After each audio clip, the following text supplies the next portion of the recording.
Thank you. We're going to sort of take this in tandem, as you do when you're cycling. So what we're going to do is take you through an exercise. Dick and I run a training course for Transport for New South Wales twice a year. It's a 2-day course, and we usually spend about a whole afternoon and a bit of a morning doing a major assignment. But so in a whirlwind exercise here, we're just going to do it in about an hour. So you'll have about half an hour to design it in tables. And what I like to do just to start off, or we might do that when we get going, is just so that we can consolidate the table. So if you're sitting on a table on your own, could you please move to an adjacent table where there's more people? It's much friendlier, and we get it all done. And so first we'll take you through a bit of a briefing. You can't see I can't see it, yeah. Do you have a roving mic? There we go.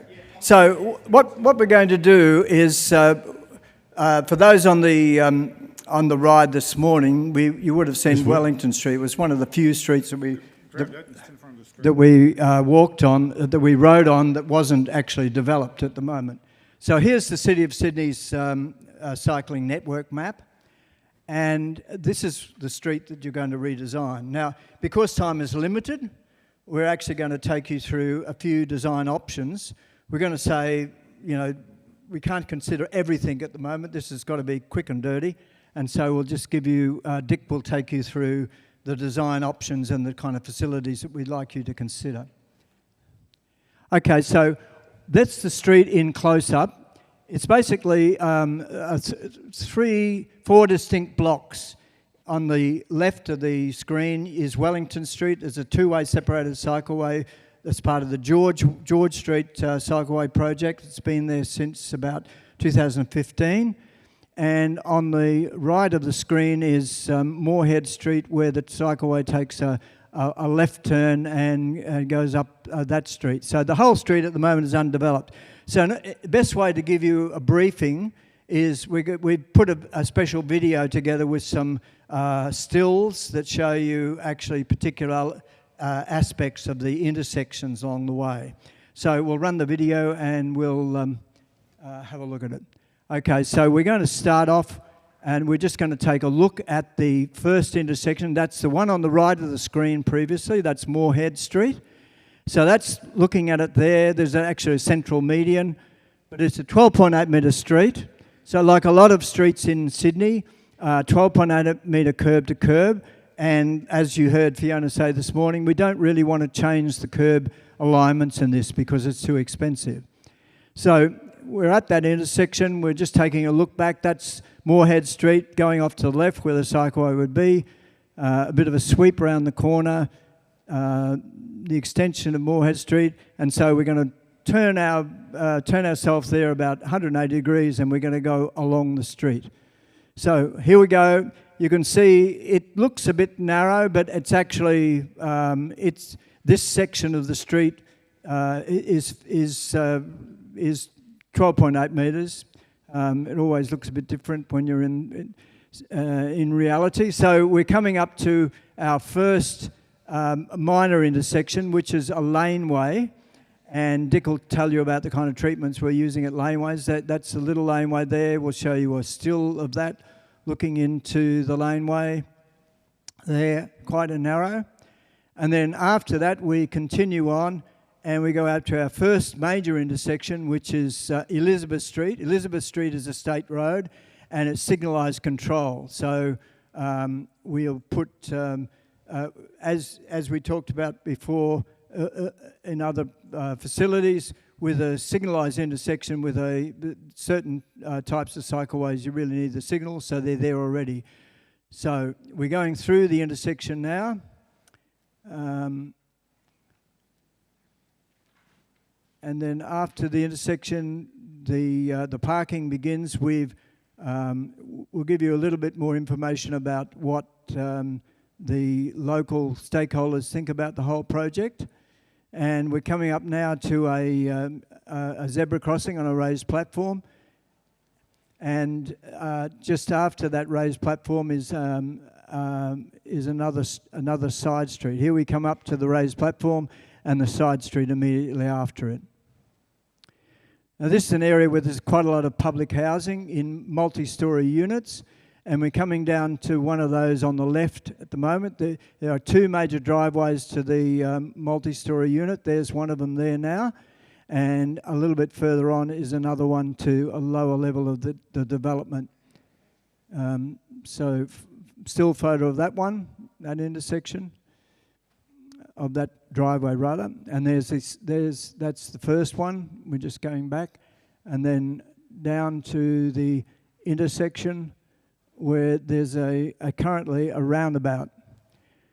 A roundabout at Pitt Street. The Pitt Street roundabout, we're actually going to ask you to take that out because we want you to put a priority crossing in there for the cycleway. So there's the car going around the roundabout, some more public housing there on the left, and then we continue in the last block down to George Street. There's where we meet the two-way separated George Street cycleway.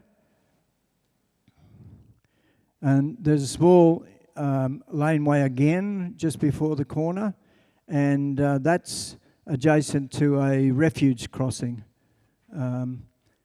And then finally we're at the George Street intersection, and there's on a platform there's the side street there you can see, followed by the refuge crossing. And then you can see in the distance the zebra crossing and the priority crossing of the George Street cycleway. And they're both on a platform. So that's where the job ends. So what we're going to do now is we're just going to have a bit of a look at this intersection. Wait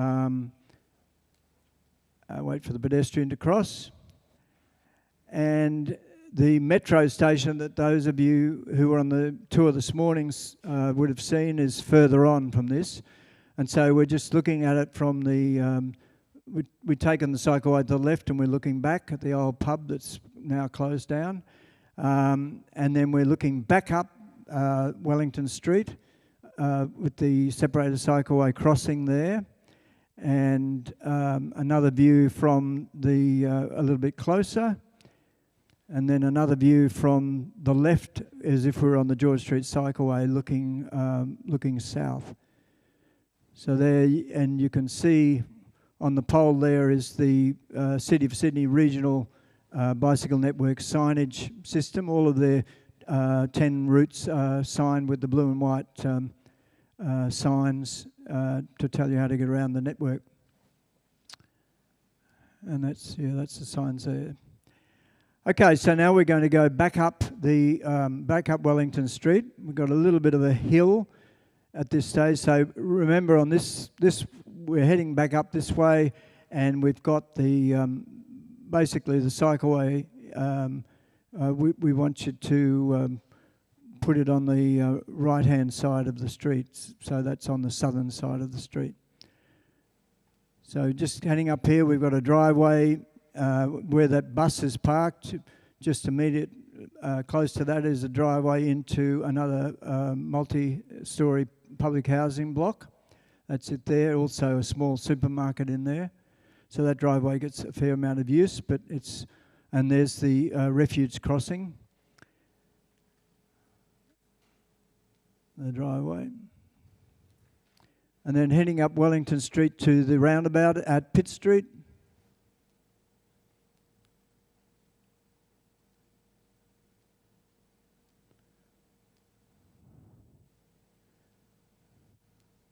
And this is, it's a reasonable gradient on this part of the street up to the roundabout. So bear that in mind when you're designing a facility, that really you probably need a little bit more width in a cycleway. This is on the other side of the roundabout, the zebra crossing on the platform.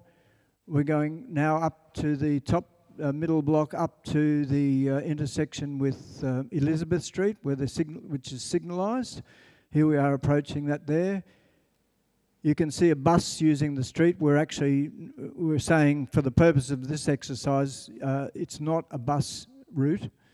And here we are on the last block looking across, this is a little laneway intersection on the left-hand side of the street, heading back to Morehead Street where the project finishes. A normal-sized street intersection there on the left.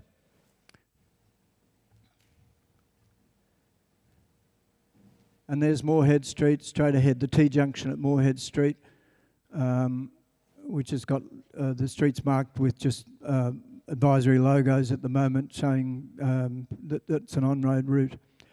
Okay, so that's it. So here's what we have. We've done consultation with the community, and what we'd like you to do, just to simplify matters, we couldn't really give you the opportunity to sort of use your full palette of facilities. So for the purpose of this design exercise, we'd like you to design a two-way separated cycleway. Now, as Fiona would have mentioned in her presentation this morning, City of Sydney are actually looking at other opportunities. Now, Dick will take us briefly through some of these, but because we've got a very short period of time, we'd like you just to stick with the idea of a two-way separated cycleway along the route. Now, Dick and I will be patrolling around the room, so if you want a bit of additional information, we'll give it to you. But also, we've pointed out the two design resources that we've sent details of, which is the New South Wales Cycleway Design Toolbox and also the City of Sydney's line marking for driveway crossings. So it's 12.8 metres between curbs and mostly residential. The intersection of Elizabeth Street is got a bit of light commercial near it. We want to retain all the car parking, which is always a bit of an issue in these areas. It's generally high demand, low turnover. So it's basically people who are obviously using their car on weekends but not using it here, but they value their car parking spaces. And we want priority cycleway facilities for the length of the street. So all streets have a local residential function. We'll retain the signalised intersection of Elizabeth Street, and we'll replace the roundabout at Pitt Street with a priority cycleway crossing. In that case, it'll have to be a bent out, what we call a bent out crossing for the two-way separated cycleway.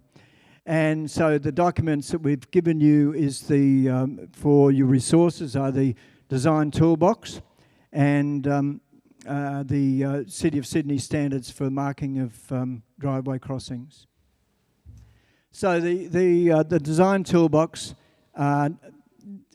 Dick will now take you through some of the elements that you'll be looking at. Unfortunately, we're going to ask you to give us the two-way crossing, signalised intersection, two-way separated bicycle facilities, page 30 to 33. We'll go through these as we go through the actual presentation. Okay, hand over to Dick. Do you want the... Is that going to help? This is the click button. Okay. Yeah, the click button. The green button. I better go and stand in front of the screen so I know what I'm talking about. It's in front of you. Oh, it's there, is it? Okay. I didn't even see that. Shows me up. Oh, I haven't seen that. All right, as Warren said, two-way separated cycleway. The city may well decide, in fact has decided to do a different style facility. This is what we're going to be dealing with. So it's basically a we assume also 12.8 meters between curbs. I know the road in reality varies a little bit. We're doing 12.8 meters between curbs. The cycleway will be 2.4 meters wide. The median will be, the median separator will be 0.4 meters wide. And then there is 10 meters between new curbs, which allows for one traffic lane and one parking lane in each direction. And the intention is not to lose parking spaces. Which button? This green button. yeah. So there's some further detail on how that works. And if you need a copy of this, you can borrow ours, but we've got like 10 tables in the room and only one copy. So that's not going to work real well. So now we're looking at the signalized intersection. It's a very basic treatment. You can see it both in aerial view, in plan view, and in the photo. That's the kind of design we're looking for at Elizabeth Street. The bend-out facility is a really useful facility to afford priority for both walking and cycling. I normally would ask, what can you see in here? But it's a bit of a challenge with a room this big. So I'll tell you what we see in here. So we basically come from mid-block, next to the footpath, between the footpath and the parked cars. We bend away from the road so there is enough space to store a single car in, so about 5 or 6 meters. The zebra crossing is the legal instrument to afford priority to pedestrians. The legal instrument for the cycling facility is a stop sign on both sides of the cycleway, and for traffic leaving the intersection, the T-junction, there is a second stop sign before they enter the through road.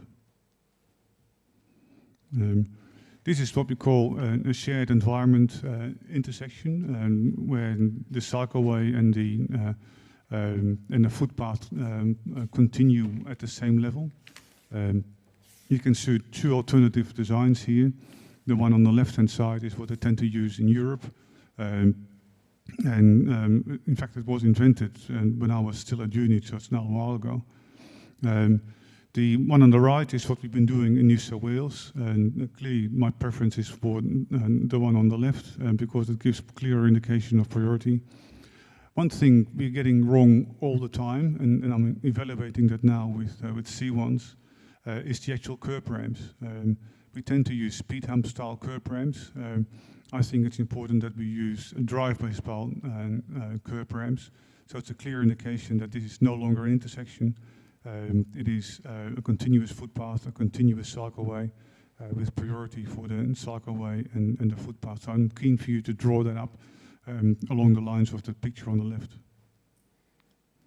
And here you see what you have on your tables now. Warren prepared this for the city. There's still a fair bit, despite this effort, there's still a fair bit of inconsistency. So look carefully at these details here. Everything we do with walking and cycling infrastructure, the devil is in the detail. All these inconsistencies we're seeing around the country, around the city, lead to confusion. And I'm a traffic engineer, so I'd like to be a stickler for the rules. And maybe you can convince me otherwise. So there's 4 types. So have a close look at the notes, because the notes underneath the table, you see the bottom line there. The print's a bit small for me, I need better eyes than that. Have a look at the notes. In particular, note 3 is of particular importance, because it gives you a hint as to the range of facilities that you need to, signs and markings that you need to include. All right, I think we've had this before, have we? We've got all the groups. So redesign Wellington Street. We mentioned the corridor is 20 meters wide. We only work between the existing curbs. We're assuming that it's 12.8 meters wide. Have a chat in your group to see who's going to be doing what and what kind of facilities you're going to have where. And then divvy up your tasks. And Phil has handed out yeah, you should have a 4-pager printed one side with the actual curbs of the street drawn on it. So you'll use that for your design. You probably only need 1 per table. What we're going to have to do a little bit later with the presentation, also we've got people online, so this is going to be very interesting for them to participate as well. We won't be able to get every table to do a presentation, but those tables that we use, we'd like one person to do a quick presentation, a very quick presentation of what you've designed, and it just explain us the features of it. Now this is really quick, and it's really, as I say, quick and dirty. But the main issues that you're having to deal with, we'd like you to sort of flesh that out in the presentation. So it's basically a concept design. So, but we'd like to give you a little bit of information about what your dimensionings are in terms of cross sections. As Dick said, the standard treatment for this type of facility is a 400 millimetre median, and the offset of the bent out cycleway at the intersection is generally 6 metres, go down to 5 metres. Yeah, that's about it. Any questions quickly? No? Good. Okay, so we've got, I think it's 1:30 now, which is terrific because we've got, we'll give you half an hour design time and we'll come around the room and if you've got any questions, you can ask us direct. For people online, okay, so if you've got questions online, put them in the chat and they'll come through and we'll be able to try and get you back an answer as well. At the end of the half hour at 2 o'clock, we'll 2:30. No. What time do we stop, Steve? 3. We're until 3, so until 2:30, 1 hour. So we've got an hour. That's even better than we thought because we've obviously got through our presentation with the same speed that the spin cycle was running at. So, yeah, we'll let you go for it. Good luck, and we'll see what we get. We might be able to actually extend the presentation time so we get more presentation for the time. So let's say we'll go through till 1:15, or rather, yeah, 1:32, 1:15. We'll break at 1:15 and we'll do the presentations. Okay. Right, I think it's time, guys. It seems like we have no one from the online family to join us for this session. Warren was keen to get 2 or 3 groups to present.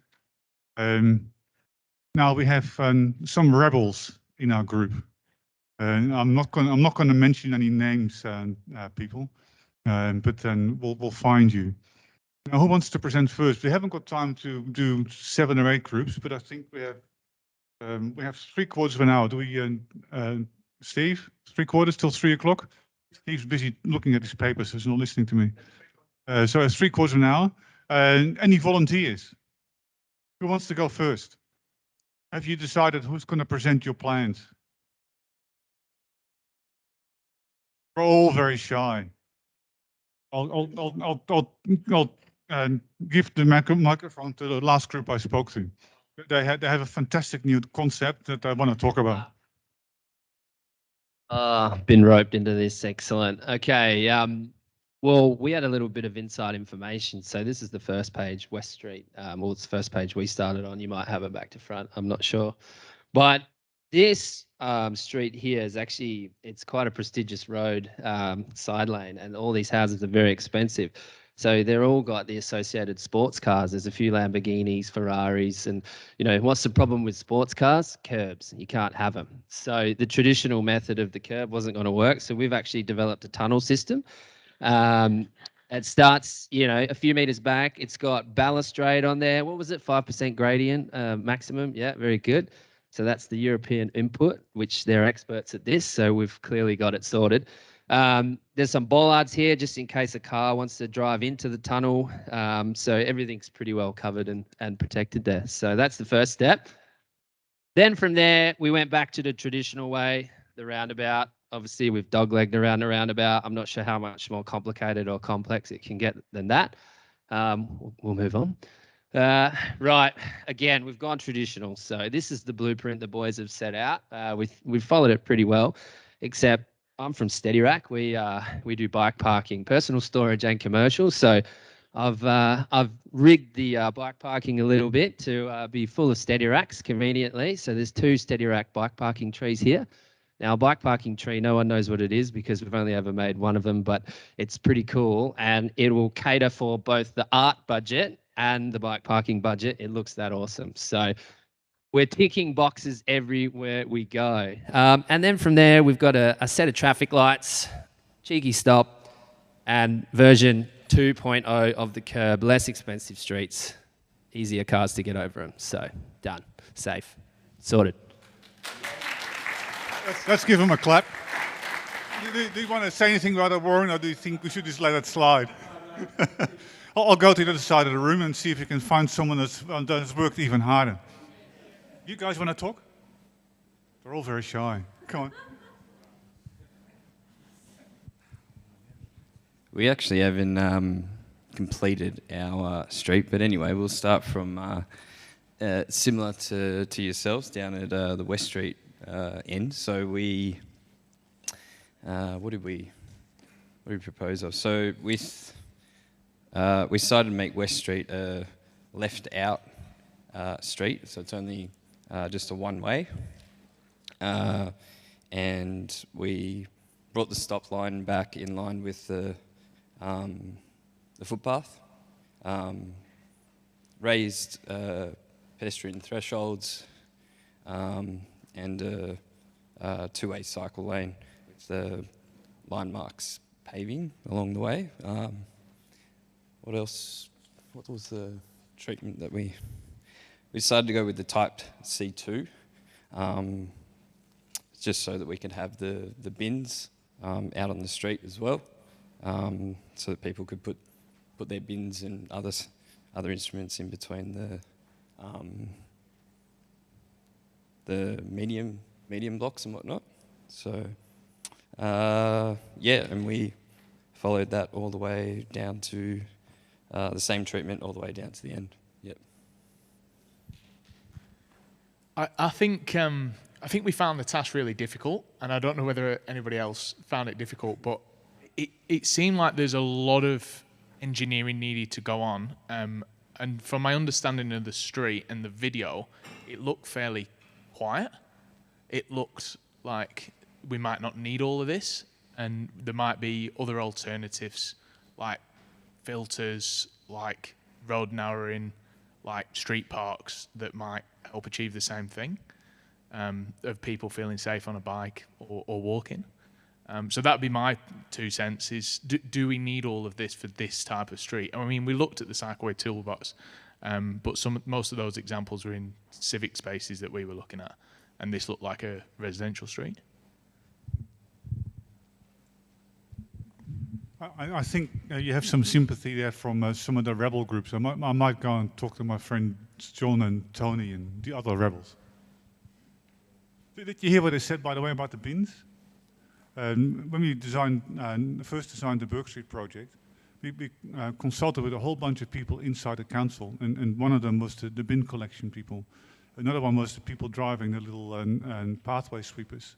So all these things, there's a huge amount of thought goes into it. And Warren, I always say this, that when you design small facilities, the devil's in the detail. And so the bin details, the sweeping details, there are so many details that are so important.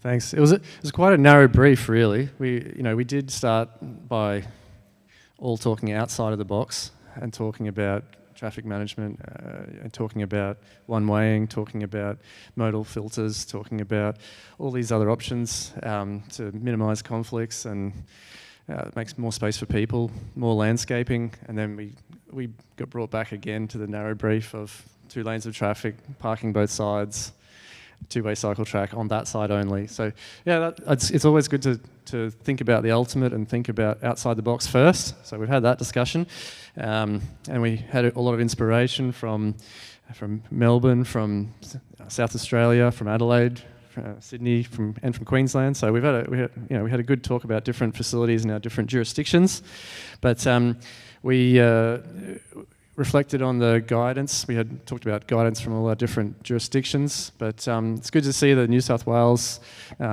cycle design toolbox. It's really well presented. It's got all these different options and tools, so that's great. And it's good to see the City of Sydney standards. That really helps to be very prescriptive in the choices there and narrow things down. We talked about the different cross sections, and we decided we'd like the ultimate, which would be Type A. There were some reasons around that. We prefer to have the cycle track up at the footpath level so that people riding are more visible to everyone. There's the debris from the road can't wash into the cycle track and clog it up and cause punctures and things. But it's the most expensive option, so we have to reflect with our client and check in on what we're after here. We recognise some of the advantages of the C2 in cost and delivery. Maybe we could deliver more of it. So we had those discussions. When we got to the intersections, we talked about signalised intersection design and how to tie in with existing network. We looked at bypasses for left turns to get back onto Elizabeth Street. We talked about protected intersections versus stand-up lanes with cycle tracks. Then we got into the side road crossings, the key one being where the roundabout is at the moment. And we talked about the gradients. So the gradients influence people riding downhill and people riding uphill. If you go too fast, you don't want too many bends in there, so you might tip people over if they make a mistake. When you're going uphill, you want to maintain momentum. If you have too much of a bend, you might have head-ons. So there's all these things that came into it. So we end up with a priority crossing. Then we talked about how far it should be set back. And if there's not much traffic coming out of that little side street, then there's not very many times that a vehicle's going to be stored exiting. So we decided we don't want any setback. So that was part of our discussion. Anyone else? Well, I'm the walking rep, so I want those continuous footpaths across quite a lot of those narrow streets, which would also have the advantage of slowing those cars coming out of those side streets there when they're crossing over the bike lane there. And the other thing about having the type A one where the bike lane is the same height as the footpath is that the bike lane is effectively wider because you don't have the pedals striking against the curbs there, because it's not a really very wide bike lane that we're talking about, 2.4 metres for two-way. And regarding C2, we noticed that one then has the associated marked parking, and for the parking demand that we were told, we thought that probably wasn't appropriate, and that's why we didn't do C2. And type B we didn't really like, again, because of the crossfall creating a lot of leaf debris and stuff in the actual bike lane path. All these deliberations, eh? You think you have a simple task, just 3 or 4 blocks of street. You're given a simple brief, bi-directional cycleway, and 3 intersection types. Stick with the rules. No. All these considerations. Isn't that amazing in just 3/4 of an hour? If you want to have some really good guidance, John was my client for the Queensland cycle track guides. So try and dig it out. And John works now with, shall I tell him? I'll tell him, Sunshine Council. You can find them there, or else you can go to my website and you can get a lead from there. Or better still, go straight to the TMR website to find that guide there in cycle tracks. Really great detail in there. Some more groups. We still have a fair bit of time, and so we'll go to another rebel group.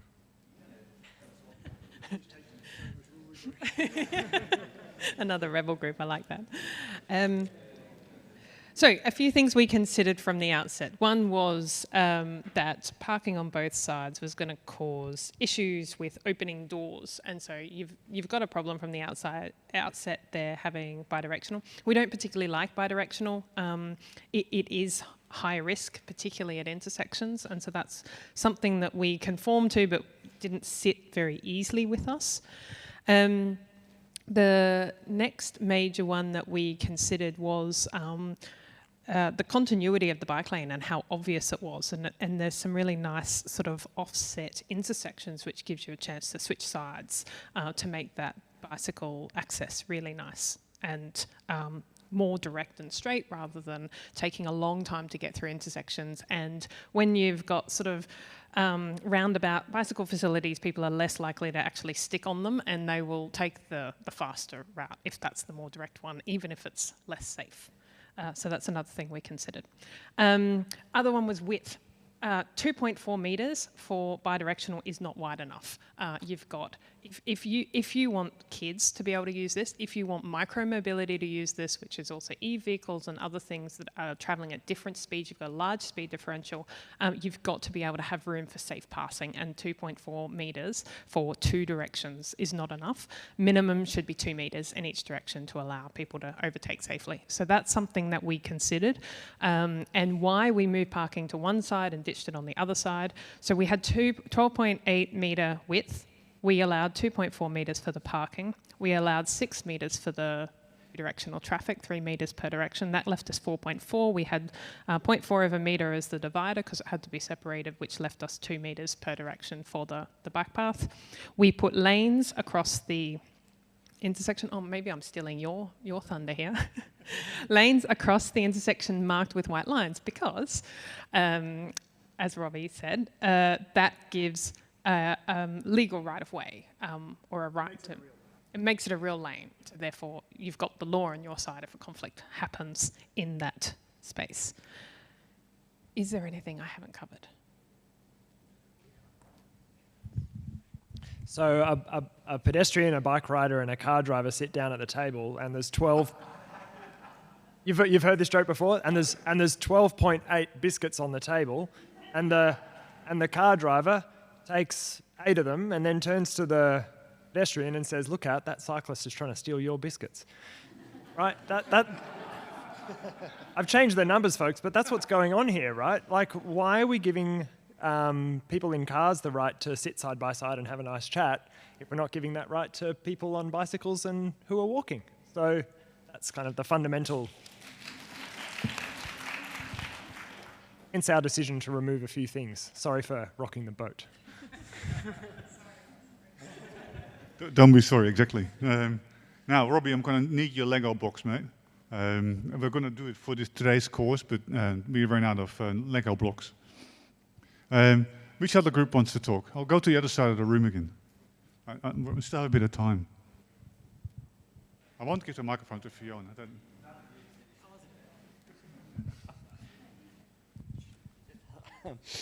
Okay, hi. We've decided not to go too controversial, so we're not going to do the battle of the car parks, but I totally have full sympathy for that. It's, yeah, I mean, on Balmain Road, it's boat parking. It's a joke, right? But that's the rules. We've got a Conservative council. We want to get this done. So we're going to go with C2 because it's cheap and deliverable, but we're going to add a few elements from the other ones to beautify it up.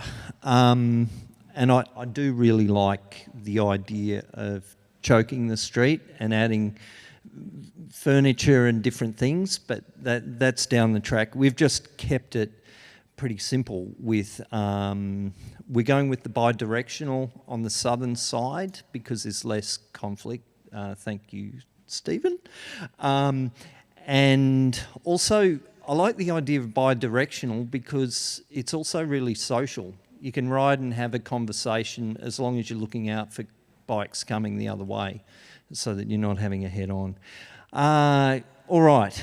The design speed for the council road is going to be 30 k's, and there'll be an ongoing battle with Transport for New South Wales, and we're just going to say, hey, that's just how it is. You've got some great policies, please implement them, and we will tell you it's your idea and pat you on the back.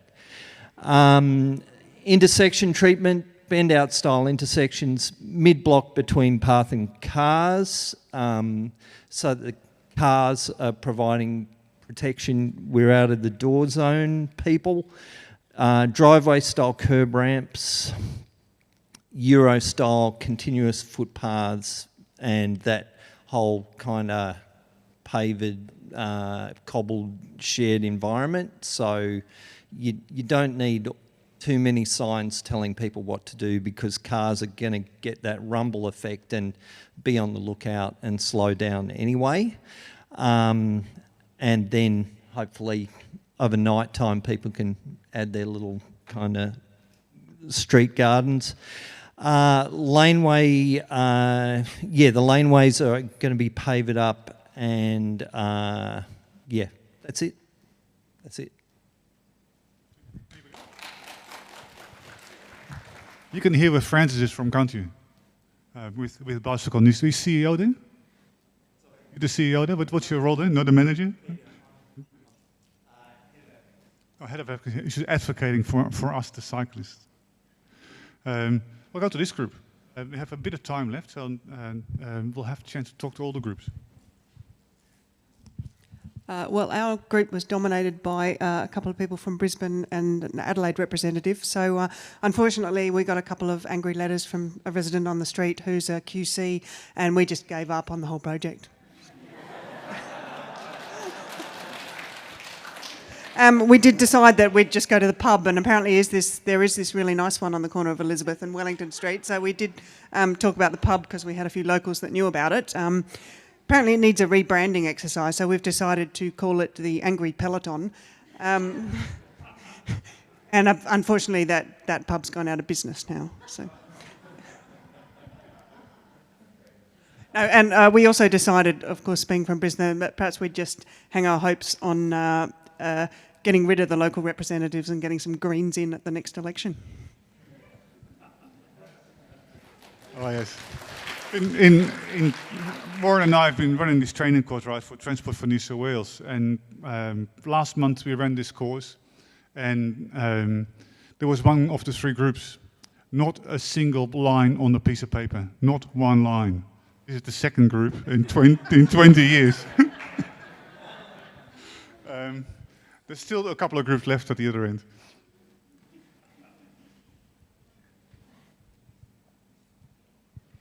This group here, right? You. Hello. We're mostly from Melbourne, which we don't have a great understanding of the context, and we've been very obedient students. So would definitely agree that with some of the previous comments that we gave 2.1 for parking, 3 metre traffic lanes, which definitely leaves the bikes fighting for the scraps, but we stuck to the task. We had a bit of a discussion about the George Street intersection. We think the ped crossing had to be pulled back to provide a queuing area for bikes to make their turns safely, so that was good. Pitt Street seemed fairly similar in many ways, so we sort of replicated the existing treatment. Key thing though being some greening on the corners to tighten up the turns and make it more attractive. Gisborne, the type. We talked about this for a while, but figured there was unlimited budget, so we may as well spend as much money as we could. So we went type A. Gisborne Street, we had a raised bikeway across the intersection, and then Elizabeth Street, obviously hook turns are the most elegant way to turn right, so we're putting a couple of those in there which should solve that problem. That's it. Did you hear that, hook turns? Where are they from? All Melbourne, isn't it fantastic? All right, we have time to talk to all the groups. I'll give the microphone next to my friend Jackie. I haven't seen her in ages, but she also has a book to sell, so come and buy her book. Is this just a promotional moment for me? I mean, others have done it. Yeah, I'm selling my book downstairs, but anyway. So we had a look at the whole street, we tried, and appreciating the slope, and maybe there was a lot of action happening in the middle between Elizabeth and Wellington as far as placemaking potential, I'm not sure.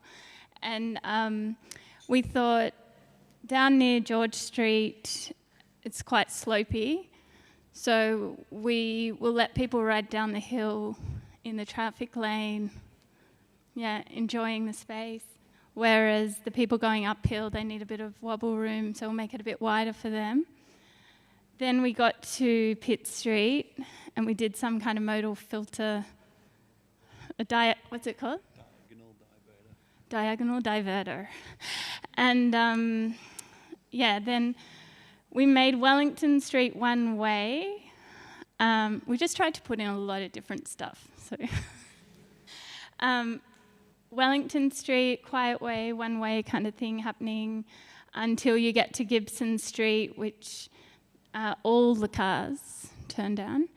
And then you've got a plaza happening between Gibson and Wellington Lane, which turns into kind of like a shared zone. So there's a lot of, space for people. And then from there, we didn't really get there. But yeah, there would be more different stuff because it's just going to be a showcase. Do you want to plug anything?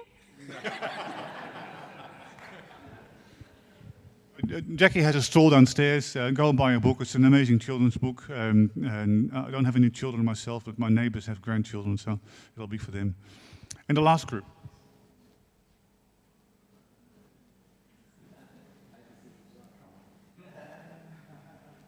I'll give it to my professor.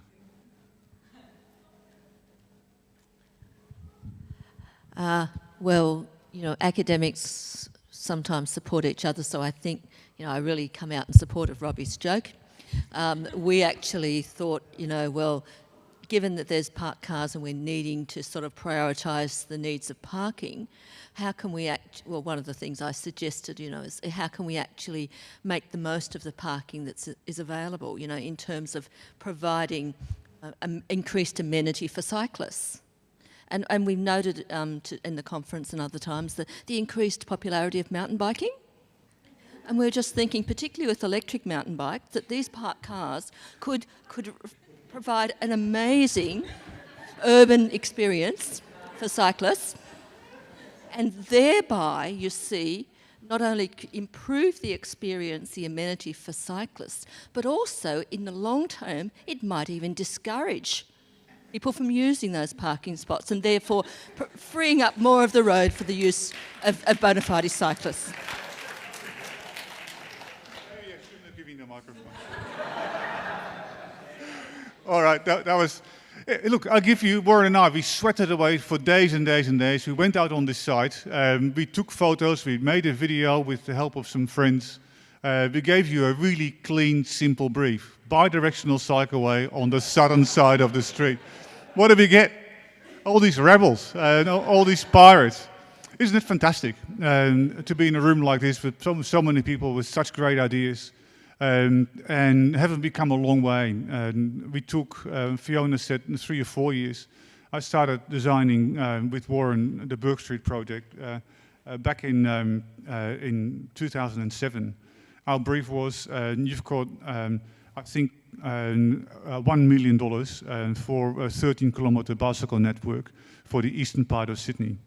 Then we changed our brief, and I think the next brief came out, and it was design Burke Street, you've got $3 million. Okay, and it was a 3-kilometre road, so $1 million a kilometre. In the end, can I say this, Fiona? So don't talk out of school, but ended up being $8 million a kilometre. So $24 million for 3 kilometres worth of cycleway. And it wasn't just a cycleway, it was complete urban renewal. We rebuilt the footpaths on one side, 80 or 90%. We rebuilt the footpath, 40% on the other side. We put in 5 or 6 new sets of traffic lights, simply because we had an excellent history over the 3-kilometre stretch of road with some serious problems. Loads of new trees, loads of new landscaping, a long section of LED lighting underneath the tree canopy, because it's a protected tree canopy. Under the environmental laws in New South Wales. So it's an amazing project. And as the last contractor packed up, he was approached by one of the residents. And guess what the resident said? When are you coming back? The newspapers complained that it was all a big mess. Everybody was upset that we removed parking spaces. Warren will tell you an amazing story about the parking spaces, but I'll let him tell you that. So in the end, the newspapers came back saying the property prices have increased. And I've studied local area traffic management since my university days. And we've always known that investment by councils, by local government in local streets will return proper improvements in property prices. We're going to finish early, so we have early morning tea, early afternoon tea. Warren will say a few words as well. Okay, thank you all. So we gave you an exercise with the time. Actually, it's taken a lot quicker to get through, so I think you all had a good time. But just remember, we've only scratched the surface. Those of you who do this kind of thing, designing on a day-to-day basis, it's probably, hopefully we're not showing you how to suck eggs, but giving you an idea of what you can do. One of the things we didn't cover, it has been mentioned in one of the earlier presentations, is the idea of, in this manual they call it quiet ways in New South Wales. In West Australia they call it safe active streets. In most other places in the world they call it bicycle boulevards. But the idea is by design, you reduce the volume of traffic in the street by generally putting modal filters in to shift the cars out so they can't use it as a rat run, and also that you reduce, by design, the speed of streets. Now, we haven't got yet to a stage where 30 kilometres is like it is in Europe. Just about every residential street is a 30-kilometre street. But we're getting there, and we'll get there. And, you know, I always say it's the practitioners that know the value of these things, and we're the cutting edge on that one. But it's, unfortunately, we haven't, our leadership, our political leadership has let us down here. The horse is bolted, or should I say the car parking space is bolted. And we've got to hose down this notion that parking your private property on public space is a good thing to do if it affects mobility, and which it does. So the quiet street or the bicycle boulevard is certainly a facility to consider. This street, as a major network street, we'd have to do a lot more to it. I mean, it would have been an interesting exercise to actually give you to say, what do we need to do to turn this into a quiet street? So we're reducing speeds to below 30 kilometres by design, and also that we're actually changing the volume of the vehicles in the street. So it's an interesting one to consider, and I think we'll see more of these. The presentation on West Australia, which was only very brief, but there's some great videos that are actually on the net where you can have a look in detail at some of these actual facilities that were installed, are really worth actually thinking about.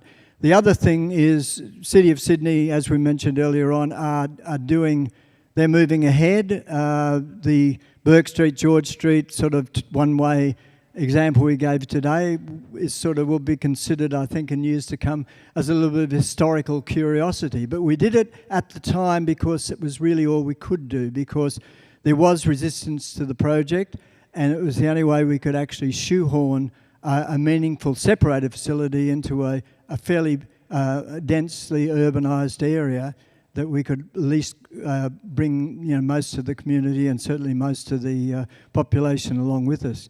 Mind you, we had cyclists who were opposed to the project too, but fortunately they've disappeared into the woodwork. And it was really interesting this morning when we did our early morning ride through the City of Sydney network that we saw roadies actually using it, and they were the ones that turned up at the consultation session saying, "Oh, I'm never going to use a separated cycleway, mate." So consider all the options, and I think we've got a way to go, but we're certainly in a much better position than when we started doing this whole thing right back in about 2010 and earlier than that. These are two of Australia's most experienced trainers in how to do walking and cycling.